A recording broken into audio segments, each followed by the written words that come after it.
There's placing a trade, and there's seizing the moment.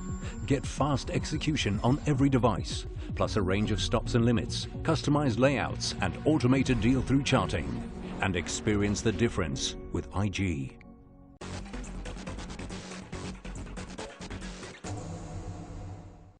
Welcome back. You're watching Traders Corner, and as always, I'm joined by Garth McKenzie, founder and editor of Traders Corner. Garth, welcome. Hi, Julieta. Garth, the markets are a little bit uncertain at this point, and there are quite a few factors pushing and pulling global and local stock markets, and that's kind of the theme of our discussion this evening. And I know you want to look at some bigger picture themes, or slides rather, and get your teeth into those. Yeah, that's right. We're going to just look at a couple of big picture things, and you're right, the market is a little bit nowhere at the moment. It's a bit directionless. Certainly for the last week or so, it's been very directionless on the JSE.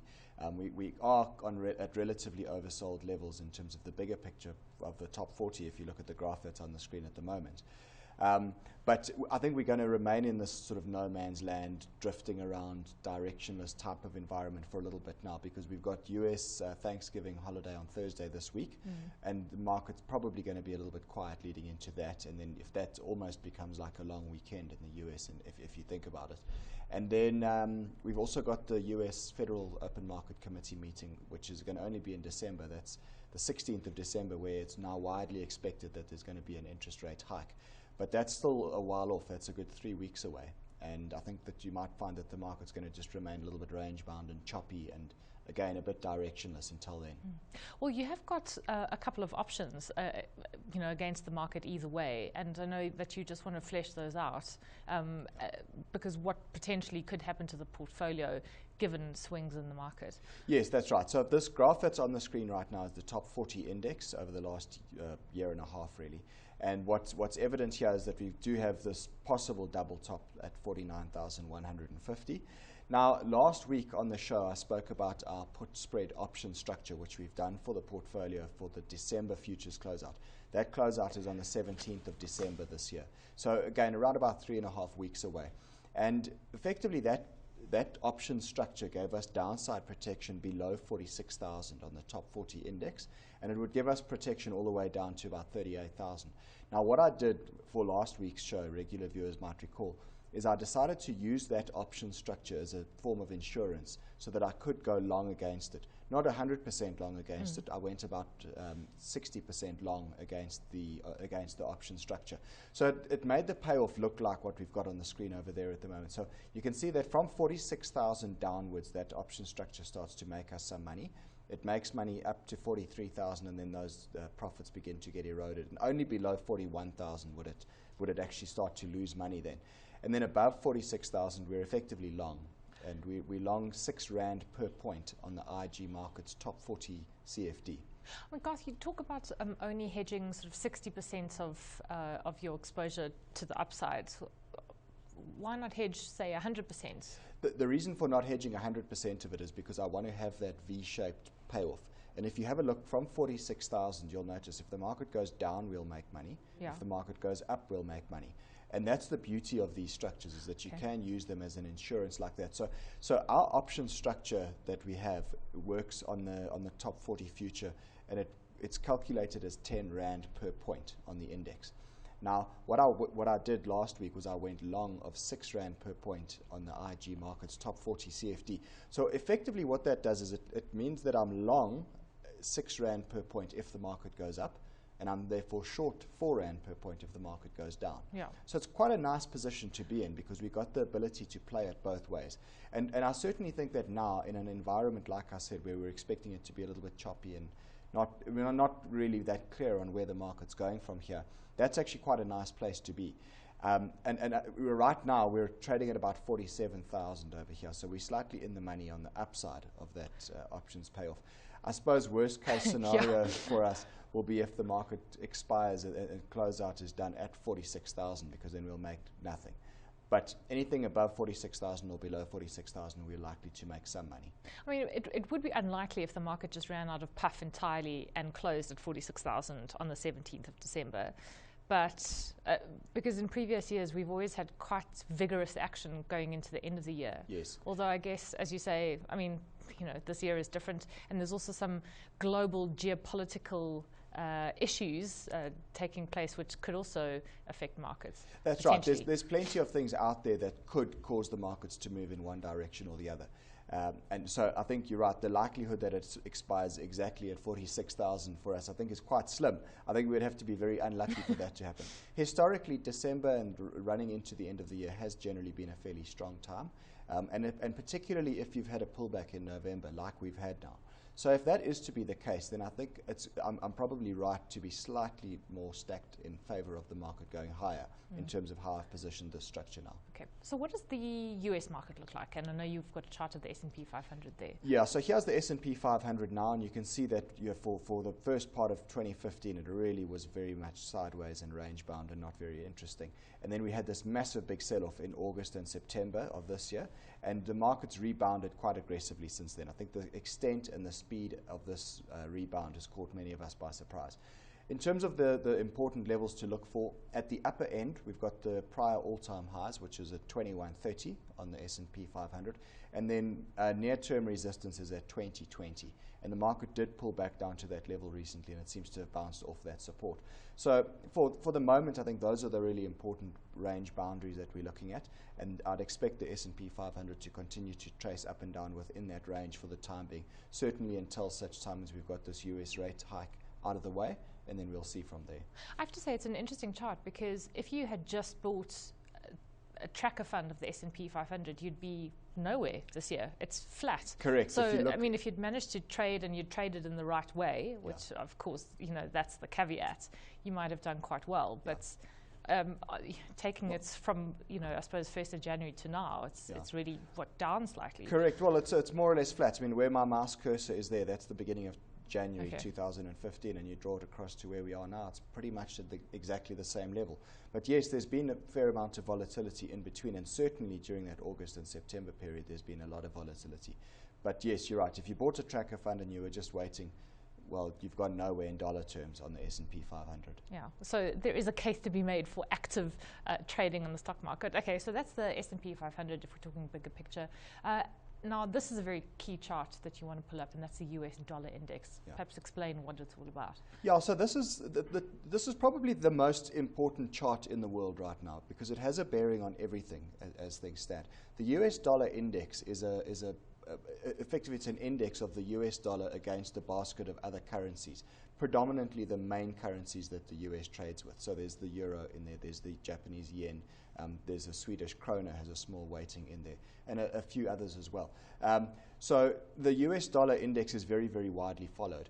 Now, from a technical standpoint, it's gone sort of sideways for most of 2015, but it's actually a triangle pattern if you look at that, and it's been narrowing as the years unfolded. Now we've actually seen a breakout to the upside of this triangle pattern. Now that is implying dollar strength. It's a very, very bullish breakout, and it comes on the back of ongoing speculation about this US interest rate hike, which we're expecting. We're very much expecting it at the December FOMC meeting. And the thinking goes that if US interest rates are going to increase, then there's going to be a flow of money into the US dollar. And a lot of money has already started to preempt that. And hence you've seen the dollar moving stronger. Now, from a technical standpoint, you take the height of that triangle pattern and you project it up from where the breakout occurs. And that's projecting further US dollar strength, up to a target of about 105 on the US dollar index. Now, why it's so important is because it has a very significant bearing on commodity prices. And in fact, anything that's priced in US dollars is now going to effectively suffer because of the dollar going stronger. So you're seeing weaker gold price, weaker oil price, weaker commodity prices all across the board. Think about the rand dollar. The rand is weak against the US dollar. Other currencies that are measured against the US dollar are also going weaker. So it does have a very, very significant bearing on the globe and in terms of global finance. It's a very, very important chart, this. Garth, the stochastics, though, are quite overbought. So is it possible that you would still hit a target or that you would still see dollar strength even if it is, according to that one measure, overbought? Yeah, I think you would still see it probably going on to meet the target. Yes, you're right that it's overbought. It's even making a little bit of negative divergence on the stochastic over there, which is warning you that we might have run a little bit too far, a little bit too fast. But what's quite feasible here is that we maybe see the dollar start to consolidate a bit now at these levels, and then maybe once the consolidation is completed, we see it starting to move stronger again. What's quite interesting, especially heading out towards the US interest rate hike, is that there is probably a case to be made to say that this interest rate hike is very much priced into the market now, and you could actually find a buy the rumor, sell the fact type of scenario. If we do get that interest rate hike in December, maybe the dollar's then made its move. And if we don't, presumably you'd see a massive pullback. Yeah, then you would most likely see that dollar index coming back down quite sharply. But I suppose the other thing to consider is shares on the JSE, at least, that have some sort of dollar-based earnings, and you'd probably want to be placed in those. Yeah, you would. And I suppose that sort of tees us up for the next area of the discussion, which is where we're going to look at the sectors of the JSE on a relative basis versus the all-share index. Because you're right, you'd want to be positioned in stocks that are Rand hedge stocks, but be careful of which Rand hedge stocks. You want to be, non-resource Rand hedge stocks predominantly. So I've got the charts of the three major indices on the JSE here now, the resources, industrials, and financials, relative to the all-share index. So just to explain how this graph is arrived at, we take the historic values of the resources index, and we divide those by the corresponding historic values of the all-share index, and we plot those values on a graph to give you a relative graph of the two. And all you're actually interested in here is the shape of the graph. That's really what we're not bothered about the numbers on the left and right of the graph here. Now over here you can see the resources index relative to the all-share index has been trending steadily down, down, down. And it continues to plumb into new lows. I mean, this is a really horrible looking chart. I mean, because this chart actually carries on, presumably, from the relative underperformance of the last few years. It goes all the way back to 2008, actually, that the resources index has been underperforming. And we're now on a relative basis, we're at worse levels than where we were in 2008, at the bottom of the financial crisis. So just to put that into context, how bad things are in the resources space at the moment. This underperformance is horrendous, and there's no sign of it abating just yet. So basically what I'm saying is that the resources sector is very weak, and it remains weak, and there's no turn in sight as things stand yet. Now we look at the industrial index relative to the all-share index, and it's a totally different picture. And this is the sector of the market that's been outperforming since 2008, 2009, and it continues to outperform. And you think about our big heavyweight industrials, so think about things like Naspers is a big one. Richmond, SAB Miller has been strong. So, there you can see this very, very strong outperformance. So you'd ideally want to be focusing if you're buying this market, you'd ideally be wanting to focus your buying on Rand hedge industrial stocks. And there are quite a few of them out there in our market. And what about financials? Where are they sort of kind of in the middle of? Yeah, so the financial index is, I suppose you could say it's neutral as things stand at the moment. It has been an outperformer for the last 2 years or so, but certainly if we take it year to date from the beginning of 2015, you can see that the financial index on a relative basis has performed more or less in line with the all-share index. So I would say that this is neutral on that basis.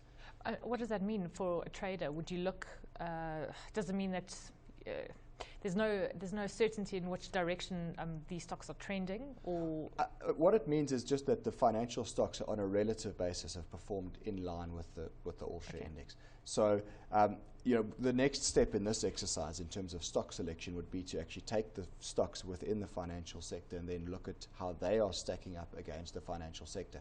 And you'll find that there are stocks in amongst that are doing very well. Stocks like Discovery, stocks like Old Mutual.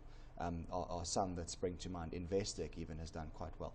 And those are also stocks that have a certain element of Rand hedge exposure to them, but they're not resources stocks. Okay, so that's what the indices look like once against the other. Garth, then I guess to finish off with, how's the portfolio stacked up in this environment at the moment? We more or less the same, very similar to where we were this time last week. So the portfolio is up 42.5% for the year to date. We've got 356,000 Rand in our account off of a starting capital of 250,000 at the beginning of the year. There you can see our put spread option structure, which we've had on the whole of this quarter, and it expires at the December futures closeout on the 17th of December. The top 40 CFD that I spoke about, we are long there and we're making some money on that. And then a recent stock trade that we did where we lost a bit of money was Steinhoff. We got stopped out there. But all in all, it's still looking quite good. I must say this portfolio has been a bit lethargic for the last 2 or 3 months. It hasn't moved up or down very much. But I still think 42% for the year is a very good performance. I mean, the all-share index is only up 5%. So to put it into context, we've really done quite well. Yeah.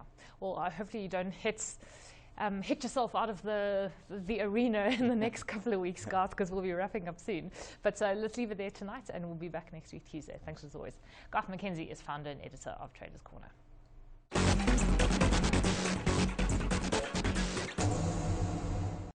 There's finding opportunity, and there's having opportunity find you. Spot trends and trades with a range of signals and alerts, pattern recognition technology and advanced charts. And experience the difference with IG.